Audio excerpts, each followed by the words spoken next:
Welcome to the Plumb podcast. I'm Rosalee, And I'm Sarah. and we are the Plumb Collective.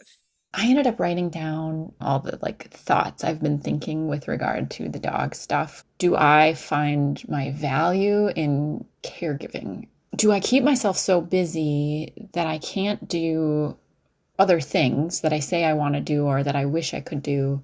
And is staying busy covering up, I don't know. It gets a little mind bendy for me. Do I actually think I can't do those things so then I keep myself busy so I don't have to? Do I think I can, but I'm scared? There's just levels of it that I don't even know that I can articulate it.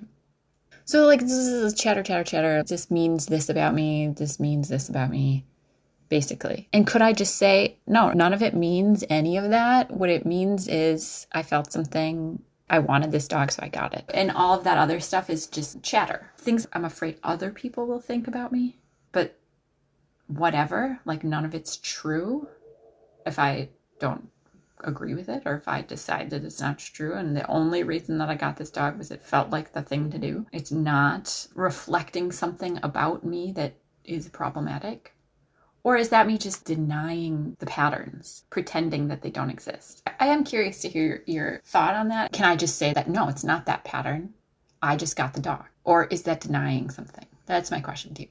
Hello. Okay, great question. I think it's both. That's the trick of the matrix or the key. You could use me as an example. Me getting on TikTok and talking about my childhood and my life. At the beginning, we saw how people responded to that, how much people immediately wanted to believe my mother. Do you see this as the same example? The belief or what other people would say about me would be that I'm wrong and that my mom was a great mom and she was trying her best and she just took a lot of pictures because she loved me and blah, blah, blah, blah. That was the strongest sound. That was the strongest voice in the room for my entire life. I could have very easily believed that, but I didn't because it just didn't feel true to me. And I was there and I don't believe that is true. How the baby notebook is written, sweetie, honey, baby, sugar pie. I don't believe it. And the things that stand out to me, that feel bold to me when I'm reading it, I wanted to catch because I know that other people would read that and think, oh, loving. But then when I start talking about it and you go, oh yeah, that is fucking weird. Why is she talking about it like that? Why would you say that? Why would that be what she's focusing on?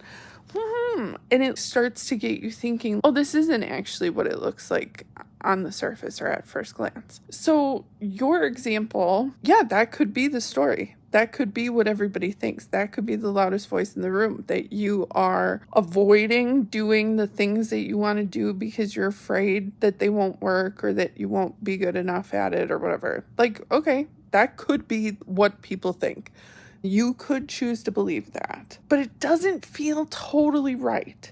Something in you goes, I don't know. I don't think, no. Or it's a strong no. Or part of it's true, or it could be true, or you could believe that, but that isn't exactly all of it, that there's something there.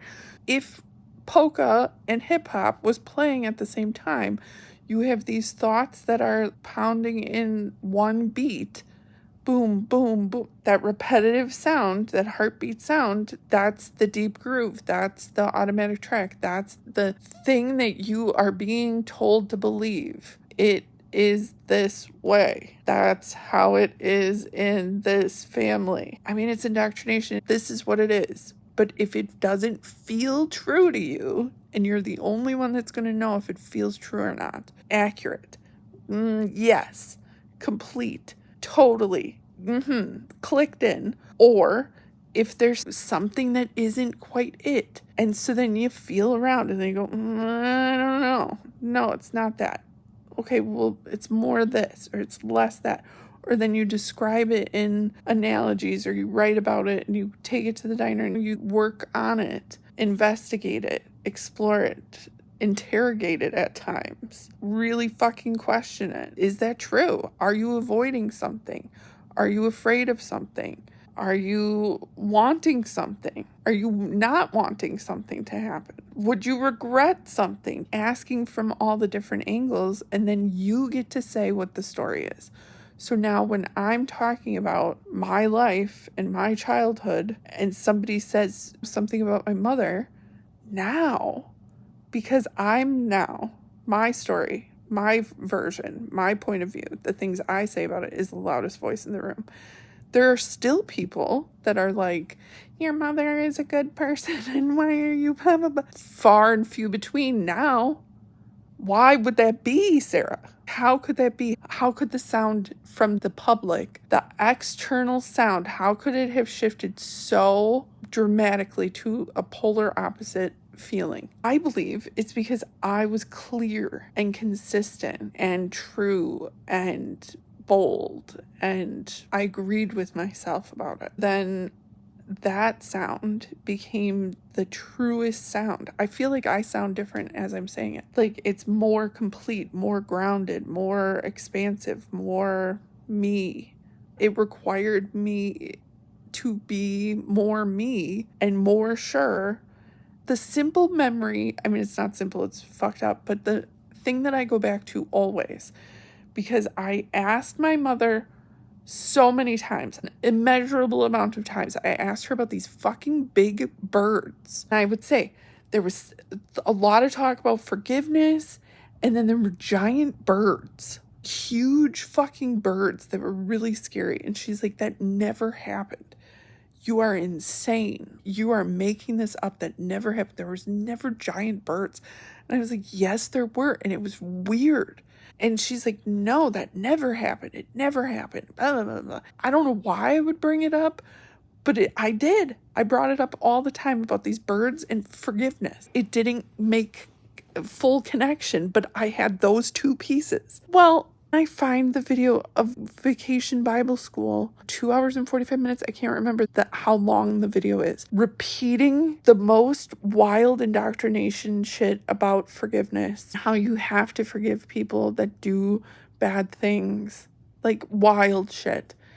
And then these adults come with the big bird costumes that I shared on TikTok. And I'm watching it, in 2020, watching it by myself, finally getting that justificate, like, I don't even know what the word is. I was so flabbergasted and just like, I fucking knew it. I knew that that was true. And she told me the whole time that I was wrong. And yet it's right here. This is the moment that I was remembering, and now I can see it. It's documented. Not only did it happen, she recorded it. She knew that it existed. It's so ridiculous to me. So it's like me getting bent out of shape and pissed off and freaked out because I'm saying it and people are going, no. And I'm going, yes, it's the birds. It's the fucking birds, over and over and over again, where I'm just like, I know because I believe it. I feel it. I know that it's true. And I think most people believe what they were told. You ask your mom once, there was this thing, I don't know. And she goes, no, that never happened. Most people never question it. Yet there's something that's in their body that's going, I don't know. But you have to believe your mother. You're being bad and wrong. Why would you? Blah, blah, blah, blah. And it's like all the grumbles that come up and all the what would other people think didn't start with you. What other people think, being the thought that comes into your mind, is because that must have been the most important thing or a very important thing. That is what was said around you or felt around you, that other people are going to say things. We have to look good for other people. I don't know what the verbiage is or what the look on the face was, but somehow you took in that other people are going to say things about you. To make sure that they say good things, you've done things in a certain way. That could be a way that you look at it. I think what you're saying, or like the question you're asking, is that spiritually bypassing, or is that being not accountable, or those kinds of things? It's like, no, what you're saying is I recognize that this is a way I could look at how I've been being up until this point, but now I'm having this moment where I'm looking at it going, I don't actually want that. Can I just not do that? And sometimes you can. Sometimes you can just do it differently. And then other times there's some stuff you need to do for yourself. I think we get to that through the diner, through Plumb practice, through witnessing ourselves, noticing ourselves throughout the day, what agitates us. It's just being in the inquiry is how we find out what needs to get unstuck from being able to just do it. Because I really think it is that. What's the resistance to anybody doing the thing that they want? There's stuff there. There's residuals, there's dust bunnies that are protection, but you're not looking at them like protection. So when you start to look at them like protection, that's what I'm hearing in what you're saying. You're going like, can I just say that I wanted this dog? Yeah, you can. And then can you just write your novel if that's what you want? Yeah. You get to say, and if your voice, your belief is the strongest sound, externally people will also start agreeing with you, and then it will be the strongest sound for everybody. And going into it knowing that you will receive pushback for anything that you put yourself out in front for. And that if you know that the strongest voice in the room, the strongest sound, the clearest sound is the one that stands, that comes in clearer, you tune to that, then you say what you believe about yourself. So me saying I'm cool and interesting and knowing that, I think we can see that people think I'm cool and interesting. Why do they think that? Because I think that. I know it. And it's not put on. It's me being like, no, I'm fucking interesting. There's a lot about me that's very interesting. And I think I'm really cool. I think I make cool decisions. I think I have cool style.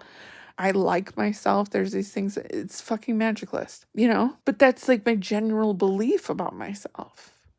That I am cool and interesting and I make good choices. I have great judgment. I do what I can to be kind and open-hearted with people and to share everything that I know.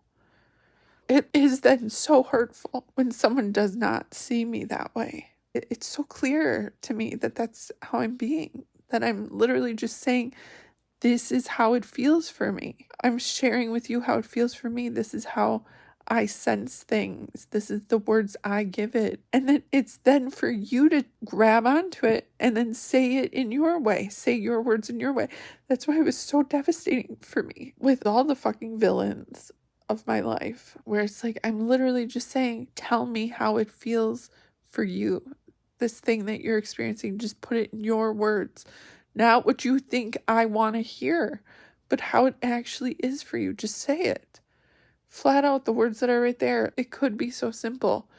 And then it could just be what it is in the moment. And then over time that stacks, and then you can say, this is how I feel. This is what I want. And I'm working myself to the place that I can have what I want. And to get there, I believe, is more about releasing resistance to being that than it is about anything else.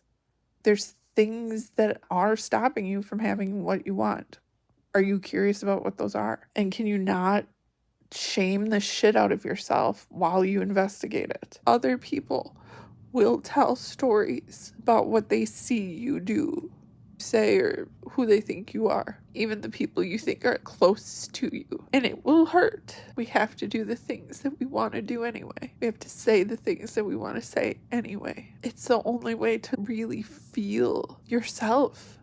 To agree with yourself feels like being at peace, feeling complete, feeling still and good and solid. It's what I experienced in the void. And that discontent and disagreement, what other words do I want? Dissonance, that feeling of something's off here. Being curious about that. Choosing what it is, what you think it is. You're the authority. You're the one who knows. You're the only one that can say definitively. If I just presented the baby notebook with no commentary from me and I just took in what everybody thought, I would say that the strongest sound would be my mother's point of view, what she wanted people to believe.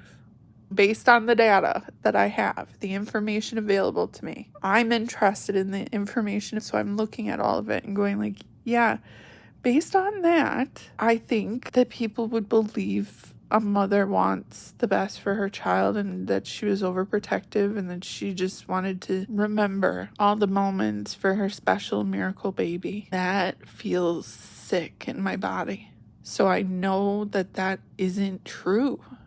It isn't right. It doesn't feel good. It doesn't feel plumb. It's off. It's not it. I've used the information that I have, and I use my body as the lie detector, the litmus test, the contrast, recording myself reading it and noticing where I flinched, where my voice cracked. I witnessed myself and I went, oh, It helped me believe myself, and that's available for everyone.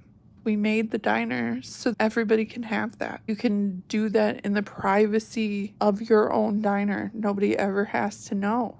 Nobody ever has to see it, but they will feel it. They'll feel the difference in you because you'll be clearer. You'll be more yourself.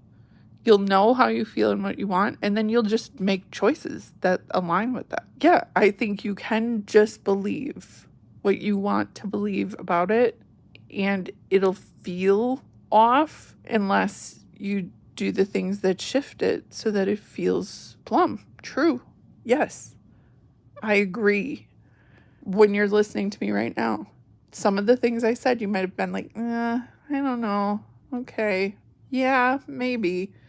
Okay, yeah. Now that I agree with. Okay. You can feel it when you are listening to someone else. Yes, no, maybe. And how in and out of that we go. And we're doing that with ourselves, but we're not really noticing it. If we did, we wouldn't have to depend on hindsight 20 years from now. We'd be listening to our internal GPS in the moment. And I think that is really cool and really powerful, and everybody can have it. It really starts with just being curious. Why do I do that? And do I want to keep doing that? Do I want to do something else? And just knowing that, yes, people will say things, people will think things. If you stay true to yourself, they will eventually say, oh yeah, I always saw it the way you see it. They'll flip, they'll tune to your station, but you have to be clear about who you are. Every single comment that somebody makes that says something about me being, like literally they'll say, Rosalee, you are so cool. I love those comments so much because I agree with them. I'm like, yes, but not in like a way, but in like, I know that you're saying that because I felt it first. That's a cool feeling to have, to know that I put out a signal and then people are receiving me. I'm being well received, and then they're reflecting the same signal back to me. Literally saying, yes, I heard you. We're also doing that when we're feeling bad about ourselves. I'm so this or I'm so that. And then somebody says it to you, go, see, they were right or I was right. This is true about me, or whatever the phrasing is. We are in a feedback loop internally and externally. We're receiving frequency, we're receiving sound from each other. The vibe, the strongest, clearest, most consistent will be the one more people tune into. We can shift that through being sure of ourselves. And we can do that through the things that are offered in the Plumb Collective. I'm saying the same thing. You can pick any point, anything I've talked about, even the silly things from Love Island or Real Housewives or whatever, anything that I'm talking about, I'm saying the same thing. So that's why it's like, you can't get me. Like, you can't knock me off course because it's so strong, it's so clear, it's so the same thing always. And that's true for everyone. You're doing the same thing always. So you can choose to do what you want, or you can choose by default to do what other people have told you to do, told you should want, programmed you to believe, installed the buttons. My mother literally told me that I had buttons. Most mothers don't. They just install them and push them, and then you think it's you. But it doesn't have to be. You get to say who you are. And it really is through your words, through your thoughts, through your written word, through spoken word. And you can impact it. You can change it. You can shift it. You can be more yourself, more plumb by joining the Plumb Collective, by writing, by verbal journaling, by expressing self-expression, and then witnessing that self-expression.